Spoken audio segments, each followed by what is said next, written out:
Tuhan yang Maha Pengasih. Ha? Yang kita ulang. Itulah rahsia di sebalik kata-kata doa permulaan yang setiap pagi kita rafakkan. Memuji Allah yang Maha Mengetahui. Memuji kebesaran Allah Subhanahu Wa Taala yang Maha Bijaksana. Memuji kebesaran Allah Subhanahu Wa Taala yang Maha Menerima Taubat.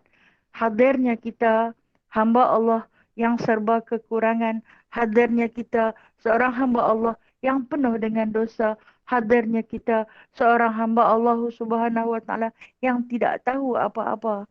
Terjun di dalam ruangan-ruangan ilmu, memohon belas kasihan daripada Allah. Tambahkanlah ilmu kepada kami, ya Allah. Itulah rayuan kita setiap pagi. Nah. Kalau kita faham, itulah yang kita rafakkan. Kalau ya, apalah Ustazah ni, hari-hari doa yang sama aja. Doa yang sama ini kita akan bawa sampai mati.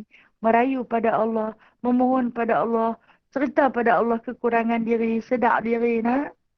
Menyadari segala kekurangan yang ada, selalu cerita pada Allah. Minta Allah tambahkan, tambahkan, tambahkan. InsyaAllah, apabila kita ni selalu sedar, kata diri kita tu serba kekurangan, kita mencarilah untuk menyempurnakannya. Walaupun kita tahu sebagai manusia, kita tidak akan sempurna. Kita tidak akan sempurna selama-lamanya. Takkan sempurna. Adalah kelompongan dalam diri kita. Alhamdulillah, syukur sangat-sangat pada Allah. Menghadirkan hari yang baru buat kita. Menghadirkan kenikmatan kesihatan pada kita. Allah Ta'ala tak pernah lupakan kita. Membekalkan kepada kita keimanan, keislaman. Lantas disertai dengan kesihatan. Maka hiduplah kita pada pagi ini. Menikmati segala keindahan alam. Ciptaan Allah.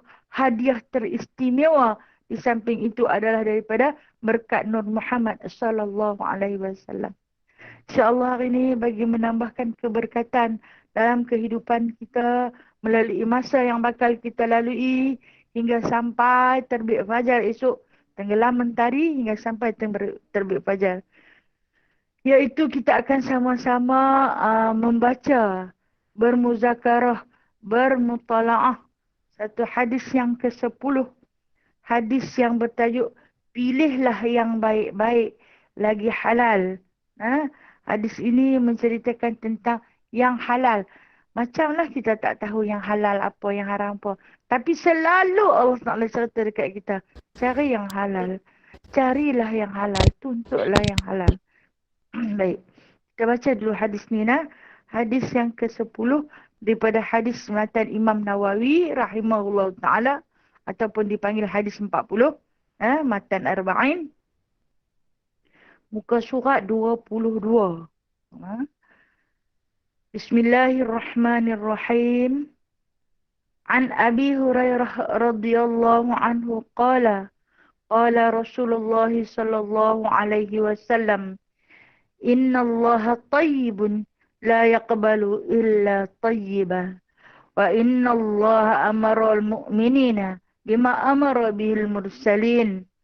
Faqala ta'ala, Ya ayyuhar rusul, kulu minat tayyibat, wa'amalu salihah. Waqala ta'ala, Ya ayyuhalladzina amanu, kulu min tayyibati ma razaqnakum. Thumma zakara ar-rajula yutilu safara as'asa aghbara yamuddu yadayhi ila as-sama' Ya Rabbu, Ya Rabbu, wa mat'amuhu haramun, wa mashrabahu haramun, wa malbasuhu haramun, wa ghudhiya bil harami, fa anni yustajabu lahu. Rawahu Muslim. Hadis diriwayatkan daripada Imam Muslim rahimahullahu ta'ala. Tengok maksud hadis ni Arti hadis ini daripada Abu Hurairah radhiyallahu anhu, ia berkata, Rasulullah sallallahu alaihi wasallam bersabda, sesungguhnya Allah itu maha baik, tidak ia menerima kecuali yang baik, dan sesungguhnya Allah memerintahkan orang-orang mukmin dengan apa yang telah ia perintahkan sekalian Rasul. Maka Allah telah berfirman, wahai para Rasul, makanlah daripada yang baik-baik dan beramallah akan yang baik. Dan ia berfirman, wahai orang-orang yang beriman, makanlah dari segala yang baik-baik yang kami telah rezekikan kepada kamu. Sesungguhnya Rasulullah sallallahu alaihi wasallam menyebutkan, ada seorang lelaki yang jauh perjalanan, kusut masai, berdebu, menghulurkan dua tangannya ke langit. Wahai Tuhanku, wahai Tuhanku, sedangkan makanannya haram, minumannya haram, dan dahulunya ia telah disuapkan dengan yang haram. Maka bagaimanakah ia diperkenankan doanya itu? Hadis diriwayatkan oleh Imam Muslim. Alhamdulillah. Satu hadis yang diriwayatkan daripada seorang sahabat baginda sallallahu alaihi wasallam yang bernama Abu Hurairah. Di sini kenapa disebut Abi? Sebab dia dimulai dengan huruf an. Bila dimulai dengan huruf an, dia tak boleh kata an Abu Hurairah. Dia kena kata an Abi Hurairah sebab dia jadi majrur kerana didatangi oleh alat jar, iaitu an. Sebab tu kalau bila mana orang tanya kenapa Abi bukan Abu, sebab didahului oleh harfun jar, iaitu huruf jar. Apa dia? An. Maka jadilah dia Abi. Yang mana kita tahu Abi Hurairah radhiyallahu anhu di antara sahabat baginda sallallahu alaihi wasallam yang paling banyak meriwayatkan hadis, yang mana kedudukannya dia duduk di Madinah, dia di antara 40 ahli sufah yang dibiayai sepenuhnya makan pakai tempat tinggal mereka oleh baginda sallallahu alaihi wasallam. Mereka hanya menanti masa seruan Nabi untuk berjihad. Itu sahaja kerja yang mereka lakukan. Baik. Apakah yang dikehendaki dengan hadis ni? Yang ni katanya, kata Abu Hurairah, aku telah bersabda Nabi sallallahu alaihi wasallam, innallaha tayyibun. Rasulullah ni awal-awal lagi dipuji Allah dulu. Memang sifat kita, apa-apa permulaan pun segala puji kena bagi Allah. Pujilah Allah dulu pada permulaan kalam kita. Dan Allah dalam matan hadis ni, Rasulullah telah pun memuji Allah dulu. Innallaha tayyibun. Allah itu maha baik. Itu adalah di antara sifat Allah Ta'ala. Allah ini maha baik. Nak tahu betapa baiknya Allah Ta'ala, dia tak pernah buka keaifan kita. Yang punya besar keaifan ataupun yang sekecil-kecil keaifan, kita buat jahat seorang-seorang di rumah, atau kita sembunyi-sembunyi kejahatan kita, atau kita sorok-sorok kejahatan kita, Allah Ta'ala tak pernah cerita dekat orang. Melainkan kita sendiri yang buka keaifan diri kita. Allah Ta'ala simpan lagi. Ini kebaikan Allah. Dan kebaikan Allah Subhanahu Wa Ta'ala memberikan kepada kita nikmat yang punya banyak, kemudian menarik secara perlahan-lahan. Dia tak rentap, dia tak regut sekaligus. Kita bayangkan dengan nikmat yang Allah Ta'ala bagi, kita pernah rambut kita tebal. Daripada asal lahir kita, rambut yang sedikit dalam perut ibu keluar mai, orang cukup bagi botak. Ada yang sampai umur setahun duk botak situ lah. 2 tahun kemudian Allah Ta'ala bagi dengan penuh kebaikan, dengan penuh kasih sayang, tumbuh rambut yang halus. Kemudian rambut itu menjadi tebal. Semakin tebal, semakin tebal. Sehingga kan kita bangga dengan mahkota yang kita junjung. Mensyukuri nikmat Allah di atas rambut yang Allah Ta'ala kurniakan. Kita tutup dia. Sebab kita sayang dekat dia. Kita tak mahu dia menjadi asbab kenapa jasad kita dibakar dalam neraka. Maka kita tutup dia. Dengan kebaikan Allah Subhanahu Wa Ta'ala. Dia kan kata, beranak-beranak kena tutup rambut dah. Sampai kepada satu tahap, satu tempoh, satu had. Yang ini had aqil baligh. barulah dimutakallafkan kepada kita, ditaklifkan, diberatkan kepada kita untuk kita menanggung satu amanah Allah, satu suruhan Allah. Wanita itu wajib menutup auratnya. Maka ditutuplah mahkota kita agar tidak dipandang oleh lelaki yang asing. Ditutuplah pada seluruh bahagian-bahagian anggota kita. Kerana Allah Subhanahu Wa Taala tidak mahu ianya diratah oleh mata-mata yang berhawa nafsu. Kerana sayang. Itu kata Allah itu maha baik. Kata Nabi SAW. Dengan kebaikan yang telah pun Allah kurniakan kepada kita. Dengan kebaikan yang Allah pinjamkan kepada kita. Tak pernah sekali pun Allah mengungkit-ungkit segala kebaikan yang Allah Ta'ala curahkan kepada kita. Pernah dia ungkit kat kita. Aku bagi dekat hang jantung. Aku bagi dekat hang mata. Aku bagi dekat hang mulut. Hang pandang benda yang haram. Hang kata pada benda yang mungkar. Aku bagi dekat hang perut. Hang isi dengan benda-benda yang haram. Allah Ta'ala tak pernah ungkit. Tetapi hanya didatangkan peringatan demi peringatan. Kalau dah buat, patah balik. Kalau dah terlanjur, tidak lagi kamu tersesat selama-lamanya. Undur balik. Bertaubatlah kamu. Kerana apa? Allah itu maha baik. Sebesar dosa yang kamu bawa, sebesar langit dan bumi, hadirlah kepada Allah. Adulah kepada Allah. Ceritakan kepada Allah, aku menyesal ya Allah. Aku kembali padamu ya Allah. Maka Allah Ta'ala itu maha baik. Baik, dosa kita buat banyak. Hingga kan ada yang pernah mensyirikan Allah. Mempersoalkan keadilan Allah. Dan macam-macam lagi. Allah maha baik. Sampai masanya kita hanya dengan satu lafaz penuh penyesalan. Astaghfirullahalazim. Sebut nama dia.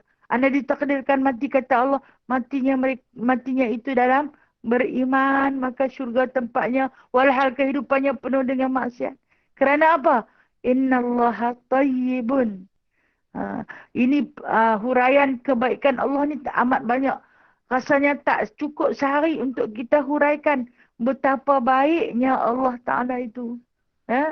Diberikan kepada kita tubuh badan dibalut dengan kulit. Kita yang tak baik, kita komplain kulit aku tak elok. Kulit aku hitam. Kulit aku kasar tak halus. Kulit aku sensitif. Kita komplain yang Allah Ta'ala bagi. Sebaliknya, kita kena jaga apa yang dia bagi. Jaga baik-baik. Sapu lotion. Sapu minyak. Berkudir sapu ubat. Pasal apa? Ini amanah Allah. Allah itu maha baik. Kita manusia ni ada-ada saja yang tak kena dengan kita. Dia bagi dekat kita sepasang mata. Dia bagi boleh melihat. Kita boleh melihat imej-imej yang Allah Ta'ala ciptakan. Baiknya Allah. Kan? Tak payah kita bayar bil mata. Banyak sungguh nikmat Allah. Kerana apa? Allah itu maha baik. Kadang-kadang kita ni dalam kesusahan. Mengharap sangat-sangat satu pertolongan. Dia mai hantar mai. Baiknya Allah. Pujilah Allah macam tu nah. Alhamdulillah. Allah itu maha baik. Allah itu maha baik. Puji Allah. Ulang berkali-kali. Katakan kepada nafsu yang bermahareja dalam hati. Allah tu maha baik. Dia tak pernah menzalimi kita. Dia tak pernah biak kita. Sentiasa ada dengan kita. Dia bagi kat kita susah. Diiringi dengan kesenangan. Dia bagi dekat kita bala dan ujian diiringi dengan kenikmatan dan bantuan. Dia tak pernah biar kita sendirian dalam kealpaan. Itulah yang dimaksudkan oleh baginda sallallahu alaihi wasallam, innallaha tayyibun. Maka Imam Nawawi telah pun menghuraikan tayyibun di sini. Di sini bermakna muazzim. Muazzim apa dia? Maha agung. Kebaikan yang maha agung, yang maha dimuliakan. Kemuliaan yang tidak ada tandingannya. Kemuliaan yang tidak ada belah bahaginya. Satu-satu keunggulan keesaan hanya terletak pada Allah At-Tayyib. Allah yang maha agung. Tak ada kan orang bubuh nama Taib. Kita bubuh nama T-A-I-B. Taib. Kalau Taib mana wangi, harum. Kalau Tayyib. Tayyib. Tayyib baru makna Baik. Nah. Muhammad Taib. Siapa nak bubuh dah. Orang tak mau bubuh dah. Nama-nama Taib tu dah. Sebenarnya yang terbaik. Maksud Tayyib ni dah. Yang terbaik. Kenapa? Yang Nabi datangkan awal-awal kalam baginda menyebut Allah itu maha baik. Kerana la yaqbalu illa tayyibah. Sesungguhnya Allah itu maha baik. Dia tidak akan sama sekali menerima kecuali yang baik. Allah Ta'ala hanya akan menerima benda-benda yang baik sahaja. Jadi kita tahu Allah Ta'ala telah bekalkan akal kepada kita. Kita boleh berfikir di antara kebaikan dan juga keburukan. Kita boleh beza, kita mumayyiz. Mumayyiz ni boleh membezakan antara perkara yang baik dan perkara yang buruk. Ha? Jadi, kita tahu benda tu baik, ambil baik. Buat yang baik, cakap yang baik, makan yang baik-baik, pakai yang baik-baik, tinggal di tempat tinggal yang baik. Kerana apa? Kerana Allah itu maha baik. Dia takkan terima yang tidak baik. Ini yang Rasulullah nak habaq kepada kita. Dia maha baik, dia akan menerima yang baik-baik saja. Bermakna, benda yang tak baik, Allah Ta'ala tak terima. Tapi pasal apa bagi? Pasal apa bagi benda tu tak baik? Kalau kita tengok dah. Kita ambil satu contoh yang terdekat. Orang main ekor. Orang tu panggil ekor. Orang dipanggil tutu. Main nombor. Main nombor, tengok dapat. Dapat. Dia kata ni rezeki ni. Rezeki ni Allah bagi.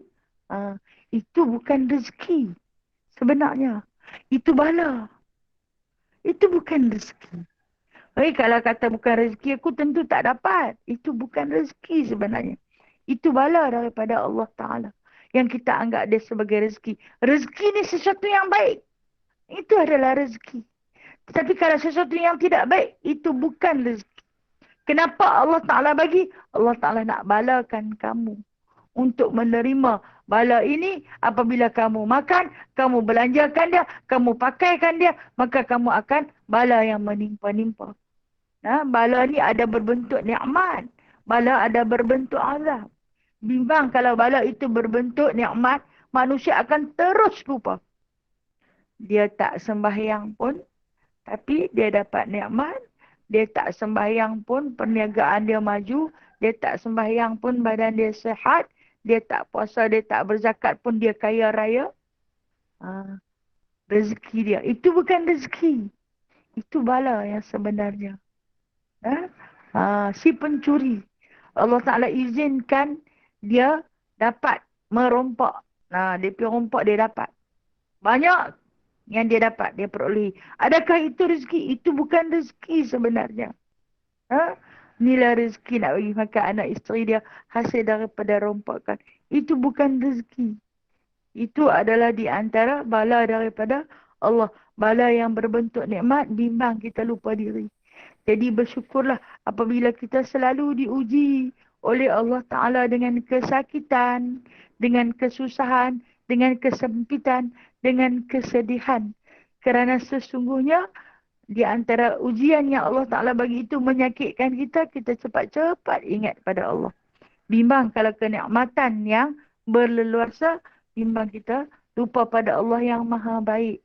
Dia kata dia takkan terima sesuatu yang tidak baik, melainkan dia hanya terima yang baik-baik sahaja. Kata Nabi SAW lagi, wa inna Allah amaral mu'minina bima amara bihil mursalin. Allah Ta'ala ni dia perintahkan kepada orang-orang yang mukminin, orang-orang yang beriman, sama dengan apa yang diperintahkan kepada para rasul. Sama juga. Tak ada lah dekat Rasul aku habaq macam ni. Kat orang beriman aku kata macam ni. Tak ada lah Allah Ta'ala nak kata kepada Rasul, hampa tak apa. Hampa makanlah. Ambil lah hak orang punya. Rampaslah hak orang. Sementara orang beriman, tak boleh. Mereka kena makan yang baik-baik betul. Hampa tak apa, hampa dah Rasul. Dah jamin syurga. Tidak. Bahkan, apa yang Allah Ta'ala fardukan, perintahkan, suruhkan kepada para rasul, itu jugalah yang Allah perintahkan kepada orang-orang yang beriman. Apa kata Allah? Faqala Allah Ta'ala, maka telah berfirman Allah Ta'ala, ya ayyuhar rusul. Di sini kita tengok rusul. Kenapa dia tak kata ya ayyuhar rasul? Rusul di sini jamak taksir. Dia nak habaq wahai sekalian rasul-rasul. Dia nak kata bukti ramai, bukan seorang saja.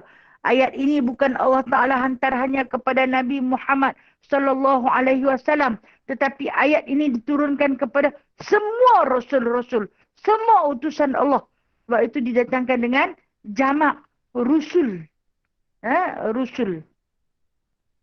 Yani wahai sekalian utusan-utusanku. Pesan Allah Subhanahu wa taala, kulu minat thayyibat. Makanlah daripada yang baik-baik. Makanlah, ini pesan Allah Taala dalam surah Al-Baqarah. Kulu min thayyibati ma razaqnakum. Makanlah yang baik-baik daripada apa yang telah kami rezekikan kepada kamu. Ini pesanan Allah. Kenapa? Kita tengok banyak hadis. Hadis dalam ni pun kita ada jumpa. Yang mana Allah Ta'ala sebut, apabila kita makan satu makanan yang tak baik, makanan yang bukan halal, dia akan masuk dalam diri kita. Dia menghasilkan darah dan juga daging. Makanan tu menghasilkan daging yang akan terbit di hati. Hati ni kalaulah dihidupkan, berdetaknya hati, berdenyutnya jantung hati kita ini daripada pemakanan yang tidak halal, seperti yang diperintahkan oleh Allah Ta'ala, kita tahu. Sahabat-sahabat kita, nurse-nurse, doktor-doktor yang dah ni, tentu jauh lebih arif daripada saya. Apa kerja jantung hati? Dia mengepam darah. Kan? Dia pam darah. Adalah tidak layak untuk saya bercakap tentang sains, sebab saya tak pandai. Tapi melalui Al-Quran, Allah Ta'ala menceritakan jantung hati ini dia bersifat mengepam darah, menghantar darah. Kalaulah kita makan daripada makanan yang tidak halal, dia nanti pam darah yang tak halal. Hantar ke organ mata. Mata tak mau tengok benda-benda yang baik. Mata tak mau baca Al-Quran. Mata tak mau baca Al-Hadis. Mata tak mau melihat benda-benda yang baik. Benda-benda yang boleh memberi ilmu, boleh memberi manfaat. Mata hanya melihat, walaupun dia tengok yang baik, hati dia sangka yang buruk. Kenapa? Terlalu banyak makanan haram yang disuapkan. Tengok dah yang mana Allah Ta'ala tunjuk di antara balasan kepada kejahatan yang dilakukan. Begini-begini yang berlaku. Tapi dia tak mau ambil kebaikan. Tengok dah. Tapi dia tak ambil kebaikan. Dia nampak keburukan. Sebab tu timbulnya satu syak wasangka buruk. Kenapa orang tu suka bersangka buruk? Kenapa su'udhan terlalu banyak dalam diri dia? Kerana terlalu banyak memakan makanan yang haram.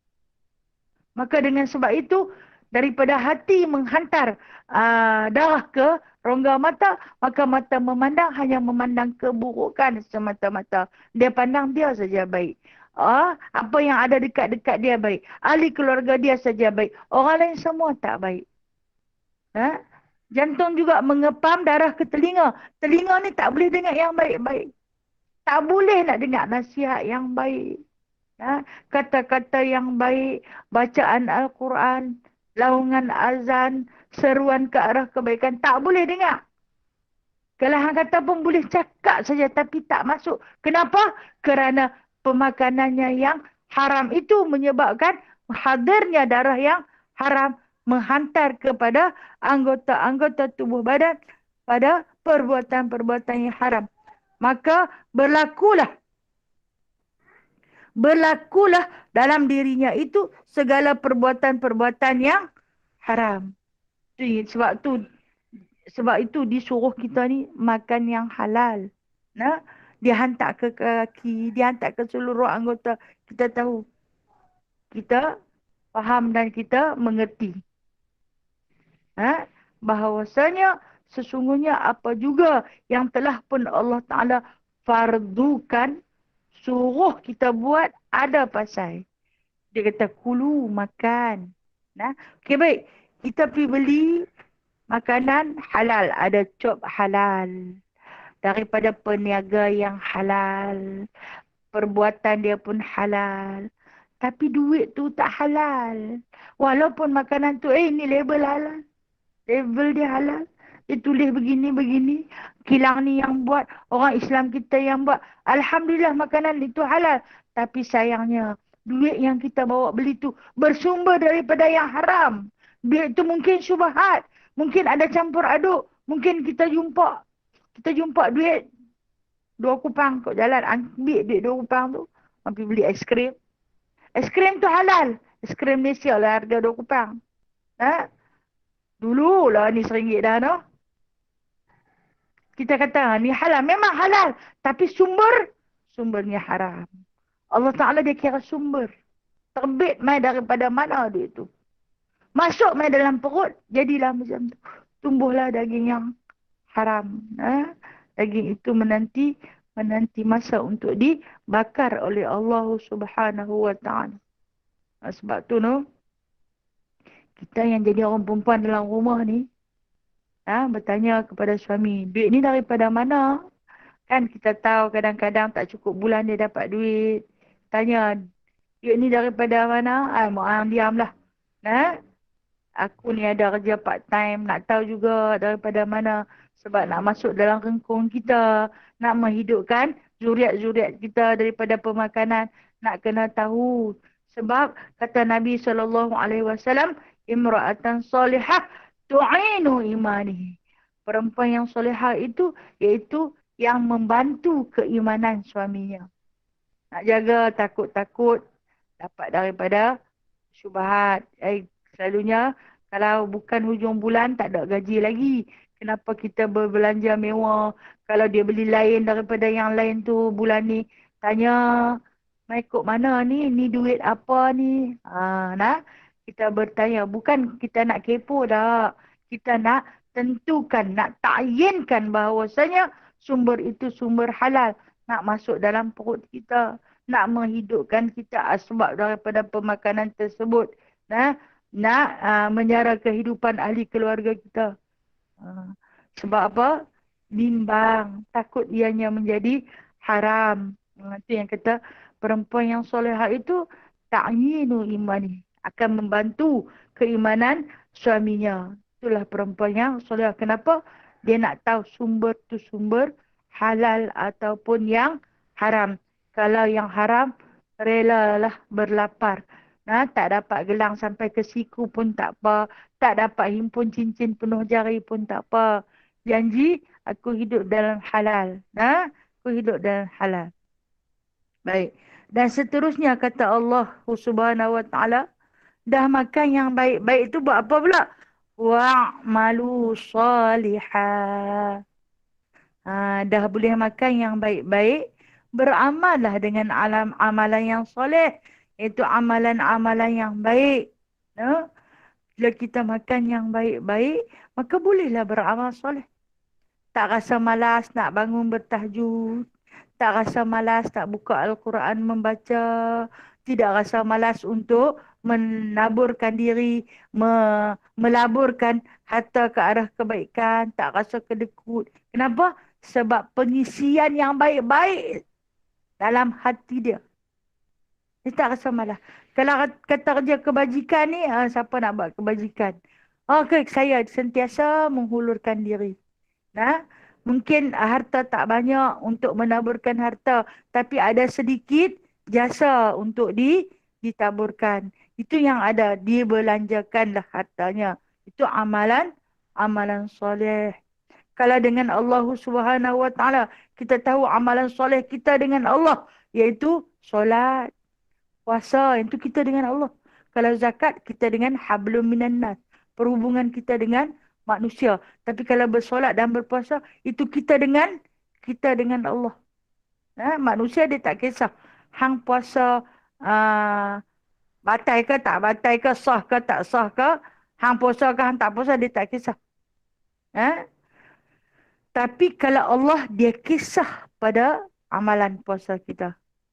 daripada niat kita, daripada puasa mata, puasa mulut, puasa kaki tangan kita. Allah Ta'ala kisah sangat.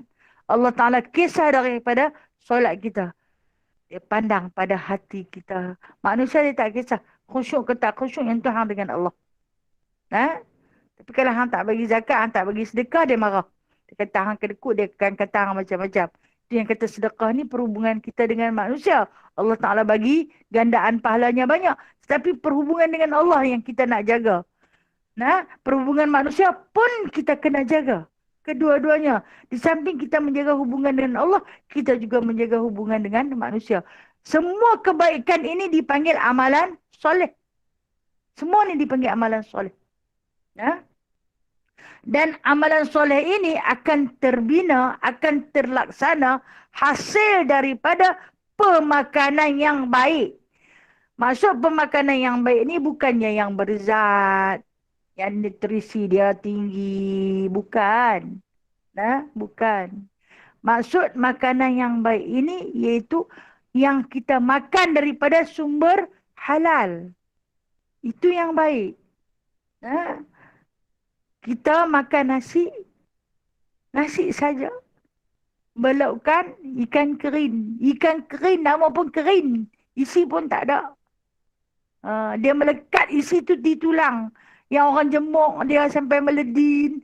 Mai kat kita, kita goreng dah tak rasa ikan. Jadi macam keropok dah. Orang yang makanan haram pun makan juga. Nasi. Lauk dia, lauk daging, lauk ayam, lauk ikan besar-besar. Nah, nasi yang sama. Nah, dia makanan penuh seimbang. Tapi hak yang kita makan hanya berlokkan ini. Namun oleh kerana halalnya dia, itu makanan terbaik. Kalau kata banyak lauk yang dimakan, yang dijamu di dalam perut pun, tetapi itu bukan daripada sumber yang halal, itu tak baik. Walaupun dianya dikaji oleh pakar pemakanan mengandungi vitamin tu, vitamin ni, sampai berpuluh-puluh vitamin yang terkandung, tetapi bersumberkan daripada sumber yang tidak halal, dia tak baik. Dia tak baik. Bagaimana dia akan membuahkan hasil amalan soleh? Allah Ta'ala takkan terima. Sebab tu Allah Ta'ala kata, bila hang makan dah yang baik-baik, maksud hang makan benda yang halal, hang buatlah amalan soleh. Aku nak terima amalan soleh hang. Apa juga kebaikan yang hang buat. Sama ada amalan soleh itu bersifat hubungan dengan Allah atau bersifat dengan manusia. Jangan tanya, kenapa malahnya nak sembahyang tahajud. Dah bangun terjaga, tapi dia tak mau bangkit. Tanya balik, apa yang aku makan ni? Apa yang aku makan ni? Awak jadi malas. Asyik nak tidur, asyik nak duduk belengkak saja. Malasnya nak baca Al-Quran. Semuka pun susah nak habis. Tanya balik, apalah pemakanan aku ni ya Allah? Nampak tu macam halal tapi sumber daripada mana-mana. Kita tak tahu. Awaklah aku segan nak tengok muka orang pun kalau boleh tak mau. Tengok orang meluat. Tengok orang tu tak suka, orang ni tak suka. Tanya balik, apa yang aku makan? Apa yang aku masukkan dalam perut aku? Sumber mai kok mana ni? Tu yang Allah Ta'ala kata, hampa makan yang baik-baik, buatlah amalan soleh. Dan lagi, ma razaqanakum. Ini kita masuk balik. Ma razaqanakum. Saya langkau nah. Wa qala ta'ala ya ayyuhallazina amanu. Ini ulangan lagi nah. Telah berfirman Allah Subhanahu wa taala, wahai orang-orang yang beriman, kulu min thayyibati ma razaqnakum. Makanlah, makanlah daripada barang-barang yang baik. Faham kita di sini yang Allah maksudkan thayyibat ni apa? Yang halal lagi baik. Yang halal lagi baik. Racun pun halal juga. Tapi dia baik tak? Dia tak baik. Ambil racun pergi makan. Dia tak baik. Gula berlebihan makan halal. Beli dengan sumber yang halal. Daripada pembuatan yang halal. Gula tu memang dah halal. Tapi kalau lebih makan, dia jadi tak baik. Walaupun dia halal. Allah Ta'ala kata ambil yang halal, ambil yang baik. Seimbangkan. Ma razaqnakum. Apa yang telah kami rezekikan kepada kamu. Kita kena faham rezeki ni biasanya orang tua-tua akan kata, ah, apa abang lah ni hang? Boleh lah. Cukup lah sekadar nak makan pakai. Biasanya kita akan jawab benda tu. Cukup lah nak makan pakai. Okey. Makan ni, makan untuk hidup. Hidup untuk makan. Hidup untuk makan kan makan untuk hidup. Makan untuk hidup. No? Kita ni menjadikan dia hidup untuk makan. Makan sampai tak larat nak jejai. Kata orang tua-tua. Nama saya kata, makan sampai tak larat nak jejai. Berhentilah. Nah, ingat-ingatlah sama zaman kebuluran, masa kesusahan.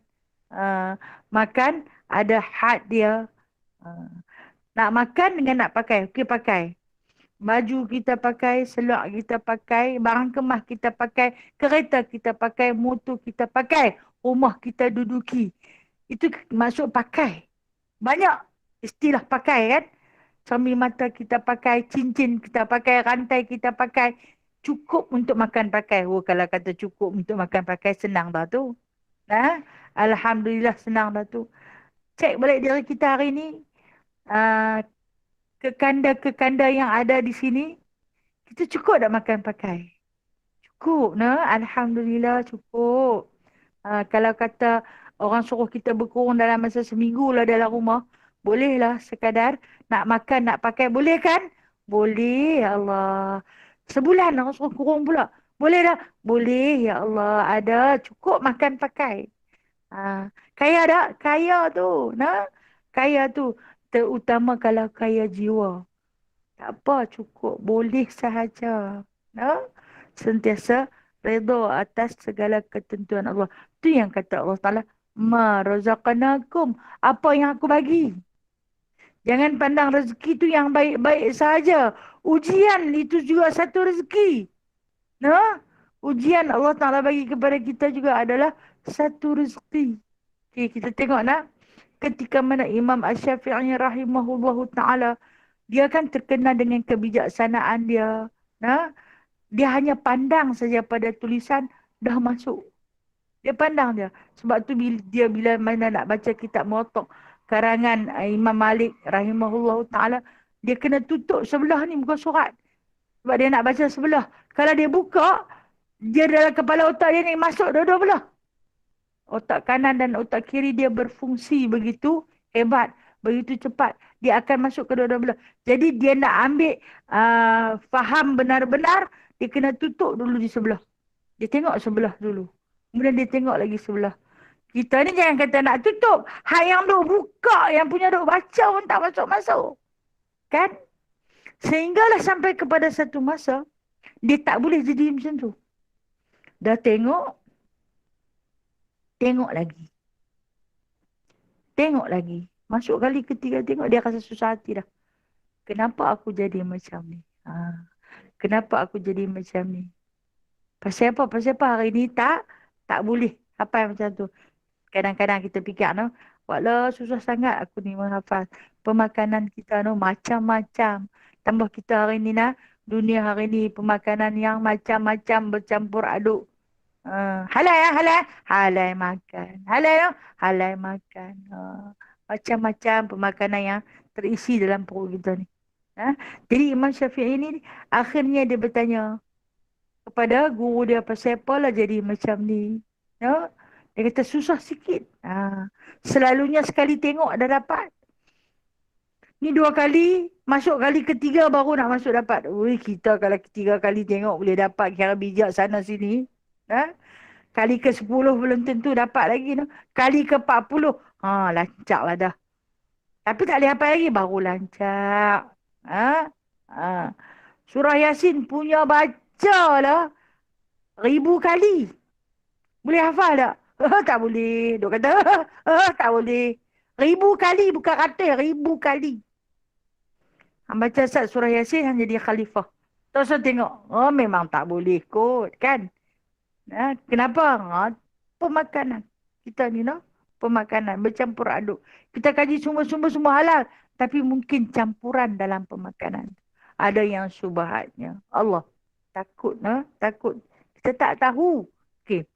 Kembali kepada Imam Syafi'i ni, bila dia pergi bagi tahu kepada tok guru dia pasal apa dia jadi macam ni.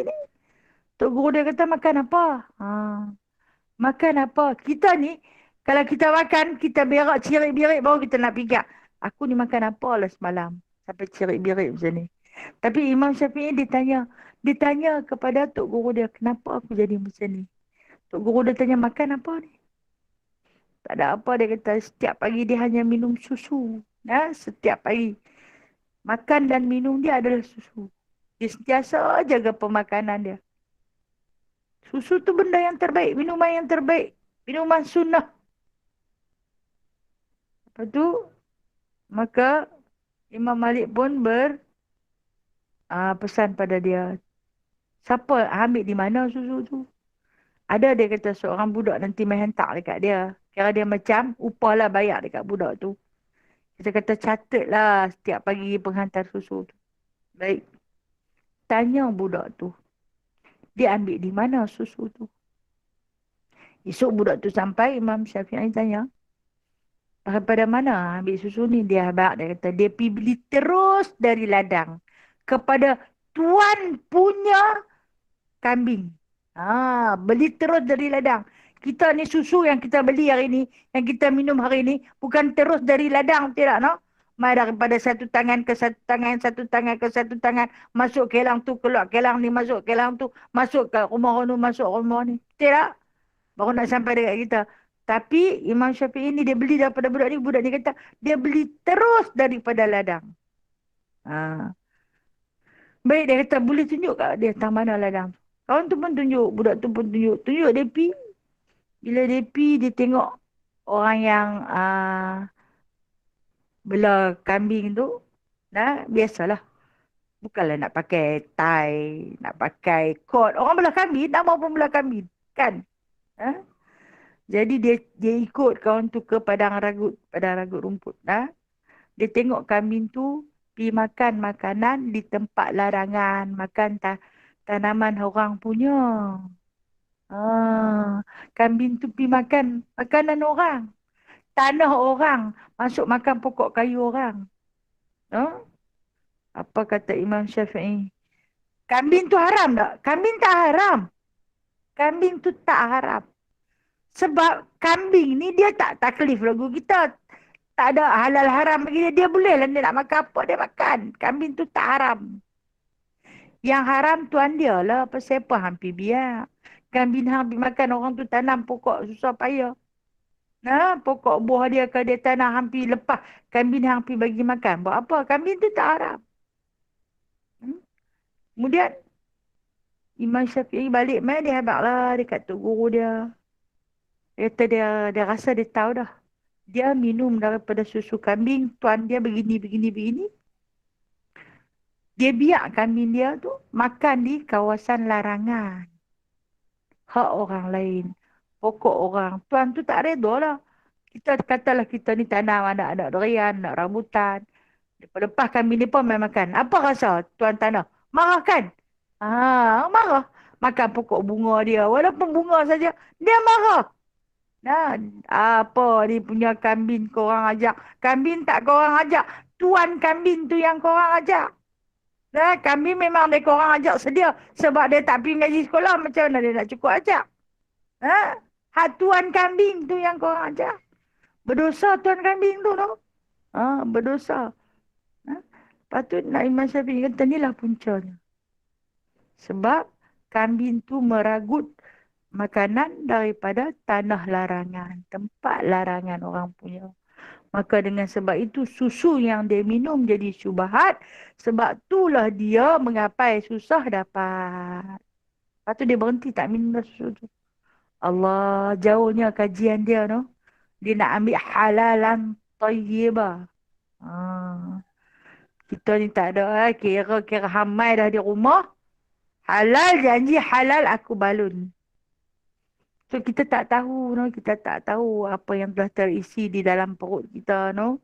Apa yang telah terhasil daripada pemakanan kita hingga menghasilkan isi kita, darah kita, daging kita, nah?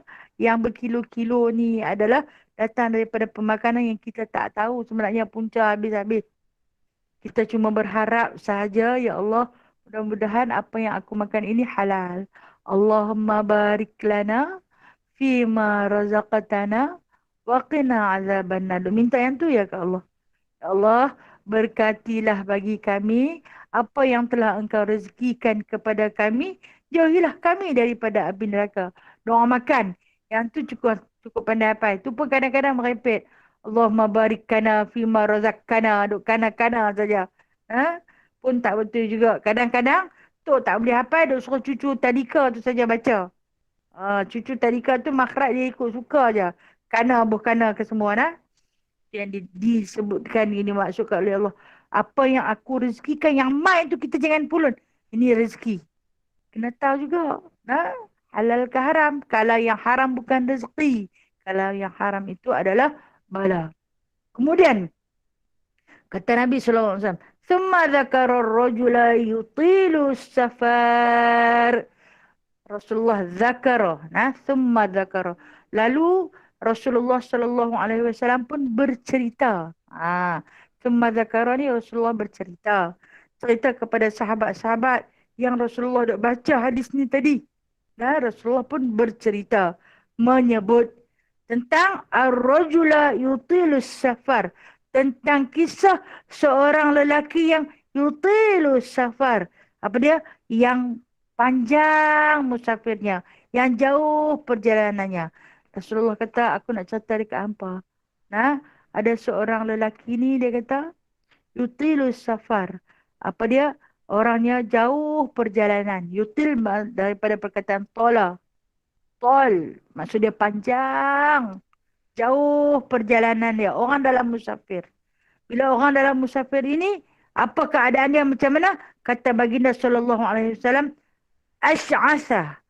Ash'asa ni maksud dia kusut masai. Kusut masai rambutnya. Akbara, lagi berdebu. Kata Rasulullah, ada seorang lelaki yang dalam musafir. Keadaan dia kusut masai. Kusut masai. Ash'asa, kusut masai. Akbara, berdebu.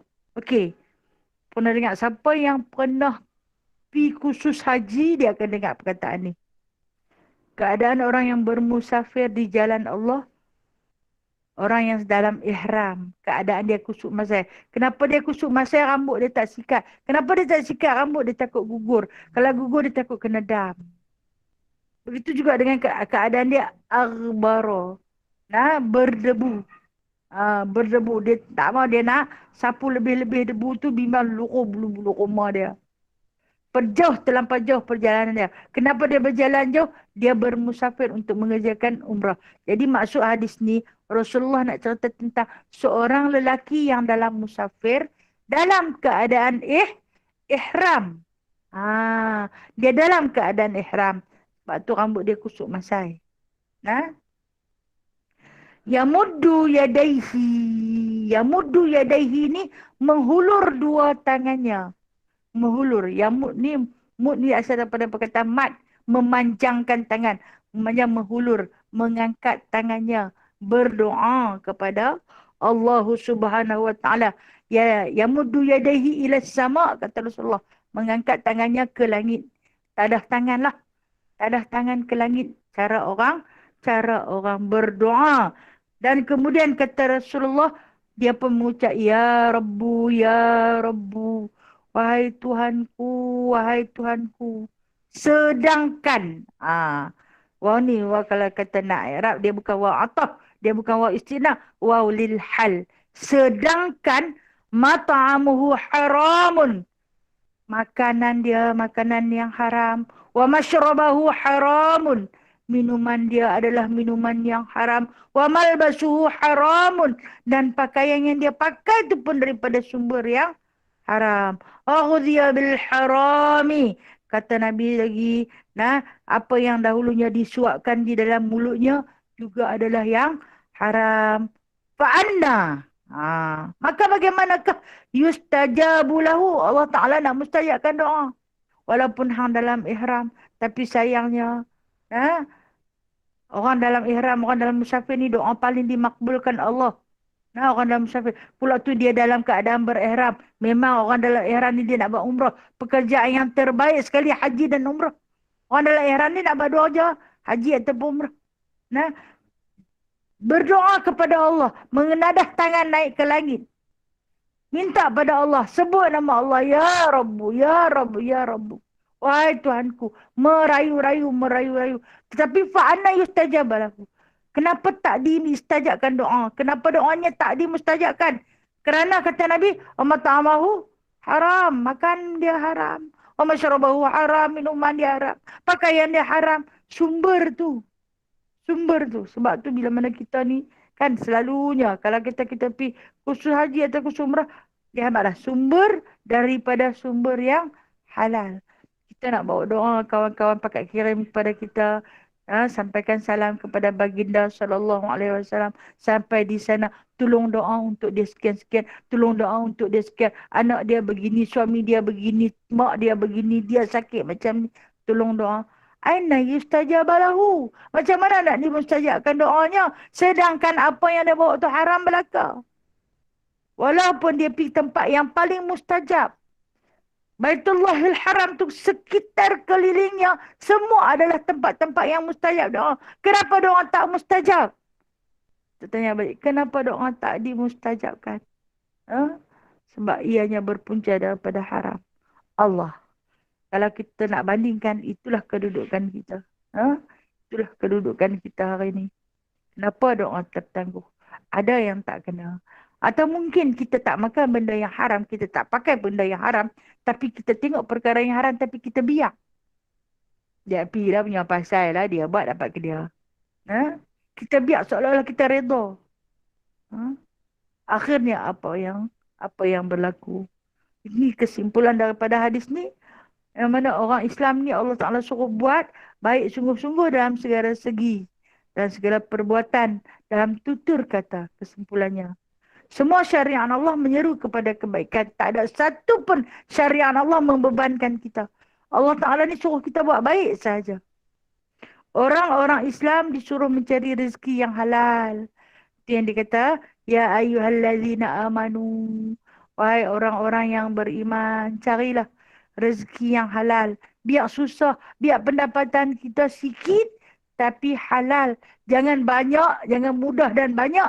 Tetapi haram sikit pun tak apa. Makan, minum, pakaian dan tempat tinggal hendaklah yang halal. Rumah tak elok pun tak apa. Buruk pun tak apa. Janji halal. Kita tak buat atas tanah orang. Kita tak zalimi siapa-siapa. Kita upah orang pun kita bayar. Ni kita upah orang suruh buat rumah kita. Tanah tu memang sah ada tanah kita. Atas geran pun nama adik-beradik kita, nama kita. Kayu pun kita beli, kita upah orang. Kawan tu buat siap, kita bayar kat dia separuh. Separuh lagi kita tak bayar, tak puas hati. Haram tempat tinggal kamu. Nak semayang, nak berdoa dalam tu. Fa'anna yustajabalahu. Macam mana Allah Ta'ala nak mustajab? Tuhan tidak menerima doa orang-orang yang mendapat hasil daripada yang haram. Itu sudah pasti. Sebab Innallaha tayyibun. Allah itu maha baik. Dia terima yang baik-baik saja. Yang tak baik dia tak terima. Bermewah dalam harta yang haram adalah dikutuk oleh Tuhan. Bermewah pada harta yang haram adalah dikutuk, dilaknati oleh Allah Subhanahu wa taala. Dan daripada kesimpulan hadis ini, maka dapat kita faham apabila kita benar-benar berhajat kepada Allah Taala, beradablah ketika berdoa, mintalah dengan kedua-dua belah tangan. Nak berdoa ni, tak kira lah nak angkat bagi tinggi-tinggi lagu tu ke, nak letak di sini ke, nak letak di atas. Tapi bersifatlah seperti orang yang sungguh-sungguh nak minta ke Allah. Bila orang yang sungguh-sungguh nak minta ke Allah, angkatlah tangan. Nak minta. Tapi boleh tak kalau kita berdoa dalam hati? Ya boleh. Boleh tak kita berdoa hanya sekadar kata-kata tak angkat tangan? Ya boleh. Boleh. Tidak mengapa. Wallahu a'lamu bissawab. Hanya Allah lah yang maha mengetahui sesuatu yang benar. InsyaAllah dimurahkan rezeki. Kita akan sambung minggu depan. Hadis yang ke-11. Wallahu a'lam. Ada soalan nak tanya? Assalamualaikum Ustazah. Waalaikumsalam warahmatullahi wabarakatuh. Ya, Saya, silakan. saya pada Terengganu ni. Ya, ya, alhamdulillah, alhamdulillah. Nak tanya kalau macam ke apa? Macam ke nikmat Allah tu kan, maknanya kita nak beza macam mana antara nikmat yang diberi nikmat yang baik, apa rezeki ataupun dengan kesakitan, kesulitan tu. Maknanya kita nak beza tu macam istidrak tu kan, macam nak beza kalau diberi nikmat dengan apa macam mana nak sakitnya Dengan kesenangan. dengan kesenangan tu Ah. macam antara istidrak dengan sebenarnya. Okey, okey, okey. Okey, terima kasih pada yang minta. Antara istidraj dengan isti'na. Istidraj ini maksud dia sesuatu yang Allah Ta'ala bagi lagi sampai berlambak-lambak, bertimpa-timpa. Ketaatan tak buat banyak mana. Dapat yang lebih. Bahkan maksiat yang buat melalui maksiat boleh mendatangkan keuntungan. Melalui perbuatan pekerjaan maksiat. Menjual tubuh. Nah, macam ni kita tengok ada yang menjual produk daripada hasil perbuatan-perbuatan yang tak berapa cantik. Tapi kaya. Untung mai berlipat kali ganda. Itu di antara istidraj. Kenapa Allah bagi? Kenapa Allah Ta'ala bagi? Itu bukan rezeki. Itu istidraj. Tak buat baik, tak buat ketaatan, tak buat amalan soleh. Tapi dapat banyak. Awak dia tak kena apa. Pasal apa kita kalau buat sikit dah kena. Ini ujian tanda sayang. Itu beza dia puan. Beza dia, kita ni, dalam kita duk jaga-jaga. Tapi sekali kita pergi, kita dah kena. Allah Ta'ala sayang. Habis hak mereka punya buat selalu tak kena pun. Itu istidraj daripada Allah. Orang lain buat lepas. Kita buat tak lepas. Kita buat selalu kena. Contoh dia macam ni lah. Kita ni lesen sentiasa jaga. Cukup time mati pergi periduk. Periduk ni bukan setahun. Sampai 5 tahun. Saya cerita diri saya lah. Sampai 5 tahun periduk. Bila dah periduk terlampau lama, kita lupa. Rupanya tahun kelima tu dah lupa dah. Sebab dah tak periduk dia. Hari dia mati tu, hari tu polis tahan. Yang kita duk naik tu, hari dia hidup lesen tu, polis tak pernah tahan. Mati-mati hari tu dia tahan. Aduh. Polis tengok lesen. Hei, makcik dia kata. Lesen dah mati. Lesen mati. Kita lupa lesen kita mati. Loh, makcik tak tahu lah. Makcik lupa. Tak boleh ni nak kena sama ni. Amboi, kita fikir. Aku baru kali ni naik dah kena saman. Hai orang lain naik tu tak ada lesen pun. Tak payah keluarkan belanja pergi ambil lesen. Tak payah duk pergi test, duk pergi buat latihan memandu. Tapi tak pernah kena pun, terlepas selalu. Itu istidraj. Sebab Allah Ta'ala nak kita ini sentiasa berada dalam halal. Nak sentiasa kita berada dalam halal. Maka diberi ujian kepada kita. Sikit kita buat, sikit Allah bagi. Banyak kita buat, banyak Allah bagi. Sementara orang yang tak buat ketaatan, tak tahu mana pun. Tapi dapat lebih, hidup macam kita juga, bakal lebih lagi. Itu dinamakan istidraj. Wallahu a'lam puan. Kalau kita yang tiba-tiba waktu dah terlewat atau dalam 5 minit je. Lepas tu kalau ikut peraturan dia kan dia kena semayang sunat wuduk dulu, lepas tu semayang sunat taubat, sunat tahajat, baru sunat tahajud kan. Lepas tu macam mana antara kalau 15 minit tu mana satu yang kita perlu buat yang lebih baik lah antara semayang tu. Okey, baik puan. 3-15 minit. Buatlah 2 rakaat solat sunat wuduk atau sunat mutlak. Buat 2 rakaat sunat wuduk atau sunat mutlak. Maksud sunat mutlak ni niat sahaja aku sembahyang sunat 2 rakaat kerana Allah. Okey. Kalau kata kita nak sembahyang sunat wuduk, sahaja aku sembahyang sunat wuduk 2 rakaat kerana Allah Ta'ala. Itu yang sempat. Sebab itu saja waktu yang berbaki. Wallahu a'lam. Kalau kita sembahyang sunat wuduk kita tak clear lah. Kalau sembahyang sunat wuduk saja katakan malam tu kan. Termasuk tak kita ni bertahajud juga malam tu? Malam tu sebelum kita tidur ke? Tak, selepas kita tidur, sebelum subuh tu lah. Maknanya kita sempat buat sembahyang wuduk saja. Ya, termasuk di antara ahli tahajud. Walaupun hanya 2 rakaat saja. Kamu adalah di antara ahli tahajud. Allah tu kan baik. Allah Maha baik. Kalau sembahyang waktu sunat witir kita tak belum sempat buat malam tu, mana esok kita tu lebih baik sembahyang wuduk daripada sembahyang sunat witir. Macam mana? Dah kita buat malam, esok tak payah buat dah witir. Kalau malam kita tak buat lagi. Kalau kita tak buat lagi, tak sempat dah kalau kita nak buat 3 rakaat. Kalau sempat buatlah 1 rakaat. Antara sembahyang sunat wuduk dengan witir tadi yang mana lebih? Maka buatlah sunat wuduk. Buatlah sunat wuduk. Ya. Satu lagi Ustazah. Ya, insya-Allah. Kalau kita katakan kita dalam keadaan yang suntuk waktu je katakan, kita pun nak dengar kuliah macam siaran langsung macam ni kan, kita lepas tu dalam satu masa yang sama kita nak sembahyang sunat juga. Boleh tak kita buka kuliah tu kita dengar sambil sembahyang? Okey, baik. Kita nak cari yang mana yang lagi baik. Nak sembahyang ke atau nak berkuliah? Itu kan soalan dia. Ya tu. Okey, yang terbaiknya dengar kuliah dulu. Dengar kuliah dulu. Kalau kita bersolat, hati kita nanti duk teringat dekat tu.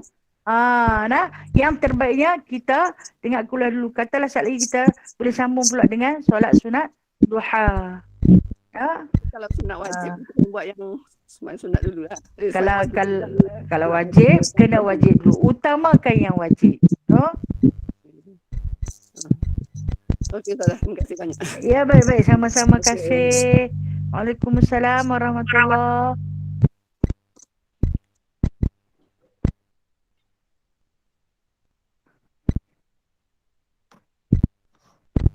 Soalan seterusnya. Assalamualaikum Ustazah.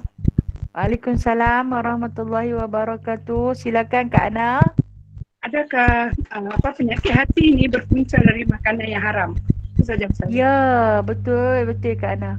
Penyakit hati berpunca daripada makanan yang haram. Memang sesungguhnya, sebab tu dalam hadis banyak Allah Taala, Rasulullah sallallahu alaihi wasallam cerita tentang hati. Ala wahyal qalb yang disebut. Kalau hati tu baik, maka baiklah jasad keseluruhannya. Kalau hati tu jahat, jahatlah jasad keseluruhannya. Hati tu dia daripada mana dia boleh jadi jahat? Berpunca daripada pemakanan. Menghidupkan hati tu. Yang macam saya cerita awal tadi dia tu tukang pam darah, hantar pergi kepada organ-organ tangan, kaki, mata, mulut, telinga semua. Perbuatan kita yang baik itu berpunca daripada hati yang baik. Hati yang baik, macam mana nak menghasilkan hati yang baik? Daripada pemakanan yang baik. Makanan yang baik, maka jadilah orang baik hati. Bila hati dia baik, seluruh anggotanya akan baik. Wallahu a'lam Kak Ana. Terima kasih Ustazah. Alhamdulillah. Sama-sama kasih. Assalamualaikum Ustazah. Waalaikumsalam warahmatullahi wabarakatuh. Kak Halimah, apa khabar? Lama tak tengok, rindunya rasa hati. Halimah selalu nampak Ustazah. Alhamdulillah, subhanallah. Silakan Kak. Ya, Kak Mana tanya, kita sembahyang berjemaah subuh kan? Buat apa tu, imam baca kunut, apa tu tolak bala yang sambung pada kunut tu. Lepas tu kita kena tangan tu, kita kena tutup kan? Tak. Okey, baik. Terima kasih soalan yang baik ini Kan Allahumma idfa'na hiyal bala kan? Yang disebut bila bala. Ada setengah orang nanti pusing tangan kan? Ada setengah orang pusing tangan macam tu. Kita ni tengah-tengah duduk ni, bila dia mai idfa'na billati hiyal bala, maksud dia nak tolak bala. Pusing tangan lagu tu. Adakah kita kena? Maksud dia tidak disuruh pun buat macam tu. Okey? Dia tak disuruh pun buat macam tu. Tetapi kalau kata kita nak buat pun tak jadi salah. Menandakan kepada Allah, kalau yang ni kita minta, kalau yang ni kita tolak. Kita tak mahu. Kita tak mahu, maka kita kali. Macam mana sahabat-sahabat yang tak tahu kata yang tu orang tolak bala. Dia terus tak ada.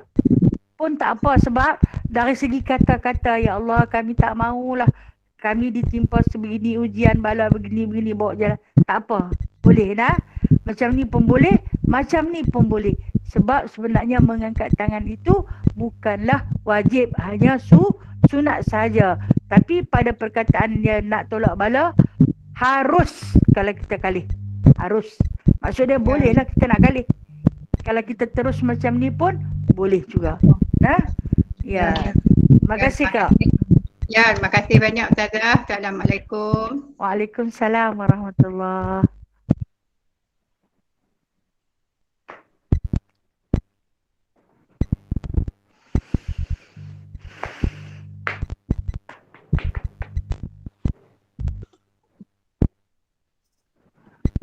Habis dah ke? Assalamualaikum Ustazah. Waalaikumsalam warahmatullahi. Siapa dia ni? Kak Faizah, Kak Faizah. Ya, silakan Kak Faiza. Ni apa macam baru nak apa naik bas lepas tu kalau kita nak pergi semayang dekat masjid dekat rumah tak boleh lah. Yang naik bas tu tak boleh. Kita boleh buat jamak maghrib yang dengan syak jamak takdim tu boleh lah. Ustazah. Saya tak clear lah Kak. Dia ada macam gangguan. Suara tak clear dengar. Dia ada satu gangguan. Okey. Okey Kak. Sekali lagi Kak. Tak, kita baru nak musafir. Tapi kalau kita nak buat jamak di rumah tak boleh. Lepas tu kita pergi semayang dekat masjid dekat rumah kan. Cara naik bas pun dekat masjid tu. Kita pergi semayang macam jamak takdim kan maghrib dengan isya dekat situ pun boleh. Sebab Okey, baik. Baik, saya faham dah. Kita nak musafir. Katalah Kak duduk di Sungai Ara. Kak nak bermusafir. Tak boleh nak buat jamak di rumah. Kak kena keluar daerah dulu. Kak tak boleh semayang di masjid. Katalah tunggu bas dekat masjid Sungai Ara. Sungai Ara tu daerah Kak.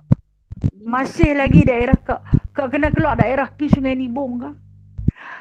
Pergi kat Binjai ke? Mai kat Matang ni ke? Pergi dekat Bayar Lepas ke? Keluar daerah dulu. Baru boleh buat jamak. Ha?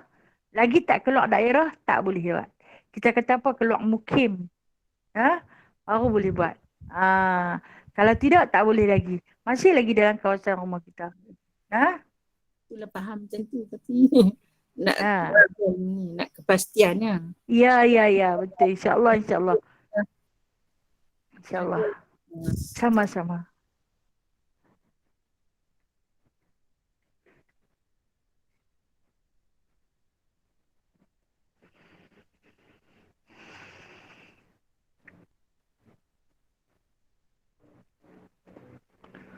Okey, baik, ada soalan dalam kotak mesej kita ni. Dia tanya tentang bacaan Yasin. Bacaan Yasin yang macam kita duk buat setiap minggu. Kan kita tiap hari Khamis kita akan buat baca Yasin beramai-ramai. Ya? Adakah itu di antara sunnah? Okey. Nabi SAW, dia tak buat baca Yasin ramai-ramai. No, dia tak buat baca Yasin ramai-ramai. Jadi bermakna dia bukan sunnah. Tapi baginda selalu bertadarus Al-Quran dengan para sahabat. Selalu baca Al-Quran dengan para sahabat. Dan kita nak tanya, Yasin tu Quran tak? Yasin tu Quran. Yasin tu sebahagian daripada Al-Quran. Dia juga Al-Quran. Jadi kita baca ramai-ramai. Dengan segala kefakiran, kekurangan kita, kita kumpul ramai-ramai. Kita dah tak boleh nak berkumpul secara ruangan terbuka. Kita duduk dalam ruangan tertutup. Di rumah masing-masing. Tapi kita sepadukan suara. Sepadukan doa. Sama-sama mengaminkan. Menjadikan kita ramai dalam satu kumpulan. Boleh tak? Boleh. Kalau nak dikatakan bid'ah, memang bid'ah lah. Sama Rasulullah tu mana ada handphone. Mana ada alamaya. Kan? Habis bid'ah tak? Bid'ah lah. Perbuatan kita ni. Tapi adakah sesat? Tak sesat. Masya Allah. Lah ni ramai dah. Macam-macam fatwa yang keluar. Kita hormati fatwa-fatwa daripada tuan-tuan guru. Tapi kalau sesuatu yang kita anggap benda tu benda baik. Kalau didatangkan mengatakan benda ni bukan sunnah, tak payah buat. Tak usah buat. Habis kalau sembang bersama jemaah, tak bid'ah pula. No? Bila nak buat baik baca Quran berjemaah, dah jadi bid'ah pula. Saya ulang berpuluh-puluh kali, dunia ini penuh dengan fitnah. Fitnah dalam beragama lah yang paling banyak. Takut, no? Kita ni nak buat baik. Orang kata, orang buat itu tak boleh. Pasal apa tak boleh, kita jadi takut nak buat. Takut jadi bid'ah tu sesat dan sebagainya. Boleh buat. Boleh insyaAllah. Ada yang nak baca Yasin ahli keluarga tiap-tiap malam Jumaat, silakan. Nak bertahlil dengan ahli keluarga, silakan. Benda baik. Boleh. Nah, daripada kita duk TikTok menari itu tak apa pula. Kan? Hak yang ni pula yang jadi persoalannya. Wallahualam. Nah, yang baik itu daripada Allah, yang lemah yang kurang itu daripada diri saya sendiri. Saya mohon keampunan dan kemaafan. Ada lagi kah? Ada lagi ke soalan? Itu Ustazah, Ya, Kak Noria. nak tanya sikit lah. Kita duduk dalam majlis ilmu kan. Kita buka dengan selawat, dengan doa semua. InsyaAllah. Kalau kita ada masalah dalam masa kita ada dalam majlis ilmu tu, kita nak keluar dulu sebelum Ustazah tutup majlis kan. Kita perlu baca doa lah. Kalau kita tak baca doa, kita rugi lah Ustazah. Kita duduk majlis sia-sia kan. Tak apa Kak. Nah, tak apa. Nak tanya. Dibolehkan, dibolehkan insya-Allah Kak Oi nah. Walaupun kita dah keluar, kita nak masuk balik, kita tak payah mulakan dengan doa. Sebab apa? Doa itu dah ditanggung oleh khalifah kita. Siapa khalifah dalam Google Meet kita pagi ni? Saya lah khalifahnya. Kita dah bawa dengan doa. Kan? Kita bawa dah dengan ayat-ayat suci Al-Quran. Kita keluar, kita nak masuk balik. Bila kita nak masuk balik, adakah kita kena mula semula? Tak perlu. Kita dah pun mendapat rahmat di dalam majlis ilmu tersebut. Macam orang sembahyang berjemaah yang masbuk. Kan dia masuk, imam dah baca surah. Dia tak baca lagi Fatihah. Dia masuk tengah jalan. No? Tapi Allah Ta'ala kira dapat. Kenapa? Siapa tanggung? Imam yang tanggung. Dan dapat satu rakaat pun jadilah. Dah dikira pahala berjemaah. Kalau dia nak terus kan, Apa dia? dia nak keluar terus tak masuk dah. Perlukah kita nak buat penutup doa kita sendiri? Ya, boleh. Itu terpulang pada kita.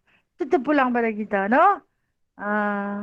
Tak semestinya sebab dia tidak ada syarat pembukaan dan penutup. Kita lah saja nak cari keberkatan. Itu terpulang pada kita. No? Kalau buat lagi baik. Sebab setiap pergerakan kita itu dengan doa. Boleh Kak? No? Terima kasih Ustazah. Assalamualaikum. Okey, tadi ada seorang tanya di dalam kotak box kita punya mesej tadi Saya nak tengok Ni ada soalan berkaitan duit pempasan kemalangan anak lelaki. Duit tersebut digunakan oleh ibu si mati untuk perbelanjaan. Duit yang digunakan, mungkin duit insurans kot. Termasuk isteri si mati. Soalannya, bolehkah si ibu guna duit itu sendiri atau sepatutnya beri ke semua duit pempasan tu pada isteri atau menantunya? Okey. Ini berkenaan dengan duit insurans. Berkenaan dengan duit insurans yang diperolehi dapat. Lepas tu mak tu nak guna semua. Tak boleh lah. Walaupun duit insurans itu atau duit pempasan ni dia tak wajib difaraidkan, tetapi wajiblah diberi kepada tanggungannya yang masih ada. Mak tu tak boleh makan seorang lah. Dia ada, si mati tu ada anak dan isteri lagi. Maka berbahagilah sama rata atau mengikut secara sukarela, suka sama suka. Kalau dia makan seorang adalah sesuatu yang tidak patut, tak patut sangat-sangat bersikap sedemikian. Walaupun duit insurans itu tak perlu difaraidkan. Wallahualam.